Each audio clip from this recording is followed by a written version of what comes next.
এদিকে দিকে দিকে তৃণমূল নেতারা গ্রেপ্তার হচ্ছেন। রাজ্যের বিভিন্ন প্রান্তে একাধিক তৃণমূল নেতাকে গ্রেপ্তার করা হয়েছে। কারো বিরুদ্ধে মারধরের অভিযোগ, কারো বিরুদ্ধে তোলাবাজি, কারো বিরুদ্ধে আবার হুমকি দেওয়ার অভিযোগ। দুবরাজপুর, তমলুক, পাত্রসায়র, ভাঙড়, দুর্গাপুর, নবগ্রাম সহ রাজ্যের বিভিন্ন প্রান্তে তৃণমূল নেতাদের গ্রেপ্তার করছে পুলিশ।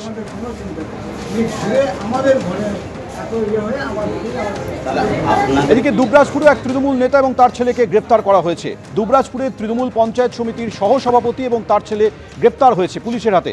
স্বপন মণ্ডল এবং তার ছেলে দীপাঞ্জন মণ্ডলকে পুলিশ গ্রেপ্তার করেছে। দুবরাজপুরে পারুলিয়া গ্রামে গন্ডগোলের জেরে সদাইপুর থানায় অভিযোগ দায়ের হয়েছিল। সেই অভিযোগের ভিত্তিতে পুলিশ এই দুজনকে গ্রেপ্তার করল। তোলাবাজির অভিযোগে এবার গ্রেফতার তৃণমূল কাউন্সিলর। বাগুইআটির তৃণমূল কাউন্সিলর সমরেশ চক্রবর্তী, তাকে এবার গ্রেফতার করলো পুলিশ। প্রমোটার পেটানো কাউন্সিলর গ্রেফতার হলো পুলিশের হাতে। কিছুদিন আগে এই কাউন্সিলরের বিরুদ্ধে একই অভিযোগ উঠেছিল, আর এবার তাকে গ্রেফতার করলো পুলিশ। এ সম্পর্কে আরো জানবো, ময়ূক ঠাকুর চক্রবর্তী টেলিফোনে রয়েছেন। ময়ূক, আগেই অভিযোগ ছিল এই কাউন্সিলরের বিরুদ্ধে, এবারে ঠিক কোন অভিযোগের ভিত্তিতেই গ্রেফতারি?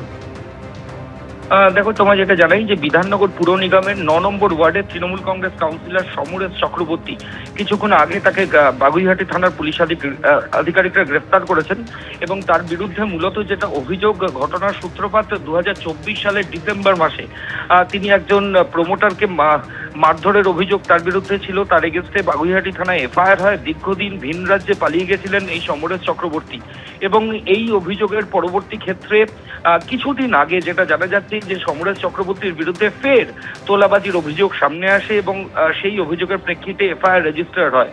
আজকে দুপুরবেলায় বিধাননগর পুর নিগমের 9 নম্বর ওয়ার্ডের টিএমসি কাউন্সিলর সমরেশ চক্রবর্তী, তাকে পুলিশ আধিকারিকরা গ্রেফতার করেছেন। পুলিশের তরফ থেকে বলা হচ্ছে রিপিট অফেন্স, অর্থাৎ একই ধরনের অভিযোগ তার বিরুদ্ধে বারবার আসছে। এর আগে 2024 ডিসেম্বরে তার বিরুদ্ধে এরকম অভিযোগ ছিল, আবার এই একই অভিযোগ এসছে এবং ফাইনালি তাকে পুলিশ আধিকারিকরা আজকে অ্যারেস্ট করেছেন। আগামীকাল তাকে বিধাননগর কোর্টে পুলিশ আধিকারিকরা প্রডিউস করবেন। এক্সটর্শন, জোর করে আটকে রাখা সহ একাধিক জামিনযোগ্য ধারায় এই বিধাননগর পুর নিগমের 9 নম্বর ওয়ার্ডের টিএমসি কাউন্সিলরের বিরুদ্ধে মামলা রুজু করেছে পুলিশ। ধন্যবাদ ময়ূক তোমাকে। রাজ্য বিজেপির সভাপতি শ্রমিক ভট্টাচার্য আগেই ঘোষণা করেছিলেন যে তৃণমূল থেকে কোনো যোগদান নয়, এবার তার সিদ্ধান্তেই শিলমোহর পড়ল। আগামী 3 মাস রাজ্য বিজেপিতে কোনো রকম নতুন যোগদান নয়, তৃণমূলের অনুপ্রবেশ রুখতে কড়া নির্দেশ দিয়েছে বিজেপি নেতৃত্ব। শ্রমিক ভট্টাচার্যের সিদ্ধান্তে শিলমোহর সুনীল বানসালের। আগামী 3 মাস রাজ্য বিজেপিতে কোনো রকম নতুন যোগদান হবে না।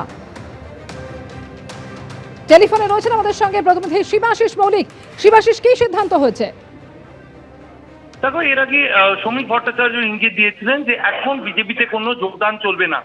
আজ কেন্দ্রীয় নেতৃত্বের তরফ থেকে সুনীল বানসাল, কেন্দ্রীয় সাধারণ সম্পাদক, যিনি এই মুহূর্তে বঙ্গ বিজেপির কেন্দ্রীয় পর্যবেক্ষক, সুনীল বানসালের সঙ্গে বঙ্গ বিজেপির তরফ থেকে একটি বৈঠক আয়োজন করা হয়েছিল, যেখানে জেলা নেতৃত্ব, বিভিন্ন জেলা 43টি সাংগঠনিক জেলা নেতৃত্ব তারা উপস্থিত ছিলেন। তাদেরকে বার্তা দেওয়া হয়েছে শ্রমিক ভট্টাচার্য এবং সুনীল বানসালের পক্ষ থেকে, আগামী 3 মাস বিজেপিতে কোথাও কোনো জয়নিং চলবে না, অর্থাৎ যোগদান আপাতত বন্ধ।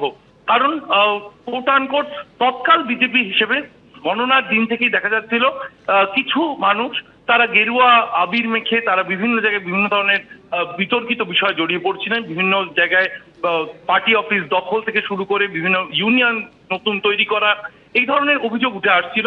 এই ধরনের অভিযোগ আশায় কাউকে রেয়াত করা হবে না, এমনকি সাসপেন্ড পর্যন্ত করা হতে পারে, এই বার্তা দিয়েছেন সুনীল বানসাল। এবং আগামী 3 মাস কোথাও কোনো যোগদান চলবে না, এমনটাই কিন্তু আপাতত বঙ্গ বিজেপির সিদ্ধান্ত জানিয়ে দেওয়া হয়েছে বিভিন্ন জেলা নেতৃত্বকে। বিভিন্ন সাংগঠনিক জেলাতে 10-12 জনের একটি শৃঙ্খলা রক্ষা কমিটি করা হবে। কর্মীদের আচরণে কোথাও কোনো সমস্যা উঠে এলে, কোথাও এই ধরনের কোনো পার্টি অফিস দখল সংক্রান্ত বা অন্য বিভিন্ন যে অভিযোগ উঠে আসছে, সেই অভিযোগগুলো উঠে এলে তা খতিয়ে দেখবে এই বিশেষ কমিটি, জানাবে রাজ্য কমিটিকে, চূড়ান্ত সিদ্ধান্ত নেবে রাজ্য কমিটি, জানিয়ে দেওয়া হয়েছে বঙ্গ বিজেপির তরফ থেকে। আজ সল্টলেকে একটি বৈঠক ছিল, সেই বৈঠকে এই বার্তা সরাসরি জেলা নেতৃত্বের সামনে তুলে সুনীল বানসাল ও শ্রমিক ভট্টাচার্য। ধন্যবাদ শিবাশিস।